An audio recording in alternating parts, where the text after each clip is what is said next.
10조 원이 증발했습니다. 그리고 24만 명의 투자자가 그 안에 있었는데요. 주식시장에서 가장 위험한 문장은 단 하나입니다. 이번에는 다르다입니다. 우리는 지난 2년여간 이 위험한 믿음이 어떤 파국을 초래했는지 똑똑히 목격했습니다. 안녕하십니까? S리포트입니다. 오늘 S리포트에서는 한때 시가총액 10조 원을 돌파하며 코스피의 신데렐라로 불렸지만 현재는 주식 거래가 정지된 채 상장 폐지의 기로에 선 기업, 금양의 사태를 객관적인 데이터와 공시를 통해 냉정하게 해부해 보겠습니다. 영웅서사와 테마에 가려져 있던 냉혹한 숫자의 진실, 지금부터 시작합니다. 불과 몇 년 전만 해도 금양은 스펀지나 신발 밑창에 들어가는 화학 소재인 발포제를 생산하는 평범한 중소기업이었습니다. 주가는 5천원대 안팎을 횡보했죠. 그러나 글로벌 전기차 시장의 개화와 함께 2차 전지 테마가 한국 증시를 강타하면서 금양의 운명은 급변하게 되는데요. 회사는 2차 전지 소재 사업 진출을 선언했고 시장은 열광했습니다. 그 중심에는 이른바 4695 원통형 배터리가 있었습니다. 지름 46mm, 높이 95mm의 이 배터리는 기존 대비 에너지 밀도를 획기적으로 높여 전기차의 주행거리를 비약적으로 늘릴 수 있는 꿈의 기술로 포장되었는데요. 문제는 실현 가능성이었습니다. 글로벌 배터리 셀 메이커인 LG 에너지 솔루션이나 삼성 SDI조차 수율 확보와 양산에 어려움을 겪는 최첨단 공정을 화학 소재 중심이던 금양이 세계 최초로 양산하겠다고 선언한 것입니다. 객관적인 기술 검증은 뒷전으로 밀린 채 특정 인플루언서들의 자극적인 언사와 여의도 기관 투자자들을 향한 적대적 프레임이 결합하면서 맹목적인 추종 세력이 형성되었습니다. 문제는 기술의 존재 여부가 아니라 그 기술의 양산 가능성을 객관적으로 검증할 수 있는 데이터가 시장에 존재했는가입니다. 그 결과 5천원이던 주가는 장중 19만 4천원까지 폭등했고 시가총액은 10조 원을 넘어섰습니다. 이는 미래의 불확실한 현금 흐름을 현재 가치로 과도하게 당겨온 전형적인 과열이었습니다. 시장의 의구심이 커질 때마다 금양은 대형 호재를 발표하며 주가를 방어했습니다. 대표적인 것이 몽골 리튬 광산 확보와 사우디아라비아 투자 유치건입니다. 하얀 석유로 불리는 리튬 확보는 2차 전지 밸류체인의 핵심입니다. 금양은 몽골 광산을 통해 엄청난 수익을 낼 것처럼 홍보했는데요. 하지만 이 모든 과정은 단 한 번도 실적으로 증명된 적이 없었습니다. 진실은 금융감독원 전자공시 시스템 다트를 통해 드러났습니다. 2024년 10월, 금양은 정정 공시를 통해 몽골 광산의 예상 매출액을 기존 4,240억 원에서 66억 원으로 무려 98%나 하향 조정했습니다. 이는 단순한 사업 환경 변화를 넘어 초기 산정 근거에 대한 신뢰성을 근본적으로 훼손하는 수치인데요. 한국거래소는 이를 심각한 사안으로 판단하여 금양을 불성실 공시법인으로 지정했습니다.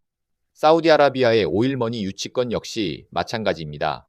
금양은 4,500억 원 규모의 제3자 배정 유상증자를 통해 자금을 조달하겠다고 발표했습니다. 빚이 아닌 자본으로 대규모 현금이 들어온다는 소식은 주주들에게 강력한 동아줄이었는데요.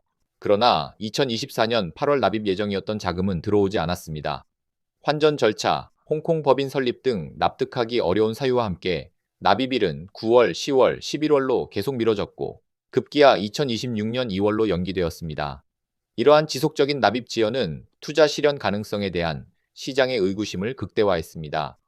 허구의 서사가 무너진 자리에 남은 것은 참혹한 재무 성적표뿐이었습니다. 주가가 최고점을 찍던 순간에도 재무제표는 끊임없이 파국의 경고음을 울리고 있었습니다. 가장 결정적인 타격은 2년 연속 외부 감사인으로부터 받은 감사 의견 거절입니다. 상장 기업의 감사 의견 거절은 재무제표의 신뢰성을 담보할 수 없고 계속 기업으로서의 존속 불확실성이 매우 크다는 것을 의미하며 상장 유지가 극도로 어려워지는 중대한 신호입니다.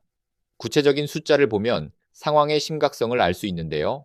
최근 사업보고서 기준 영업 손실은 418억 원, 당기 순손실은 535억 원에 달했습니다. 더 치명적인 것은 유동성 위기입니다. 1년 안에 갚아야 할 유동부채가 1년 안에 현금화할 수 있는 유동자산을 동일 시점 기준 무려 6,112억 원이나 초과했습니다. 즉, 현금 흐름이 심각하게 경색되었다는 뜻입니다. 4695 배터리를 생산하겠다며 짓고 있던 부산 기장 공장은 공사 대금 미납으로 건설이 중단되었고 공장 부지는 강제 경매 절차가 진행되는 상황에 이르렀습니다. 외부 자금 조달마저 막히자 회사의 기초 체력이 바닥을 드러낸 것입니다. 문제는 이 모든 파국의 신호가 주가가 가장 뜨거웠던 순간에도 이미 재무제표상에 존재했다는 점입니다.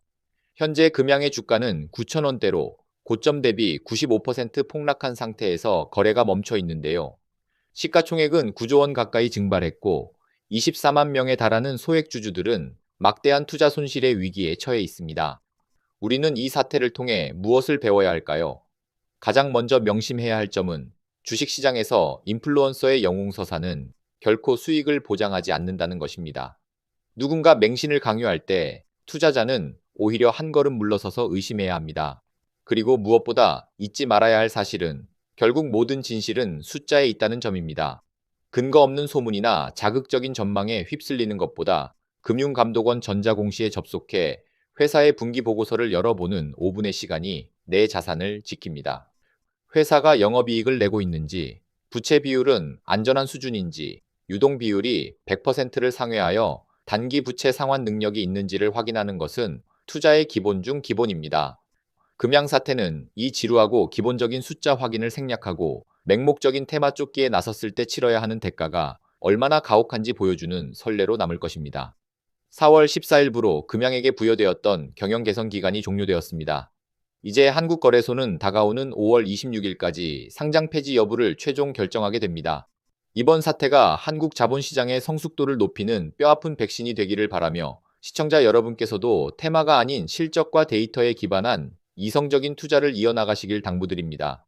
시장은 언제나 기회를 주지만 대가는 항상 뒤늦게 청구됩니다. 지금까지 객관적 데이터를 바탕으로 시장의 이면을 분석하는 S리포트였습니다. 시청해 주셔서 감사합니다.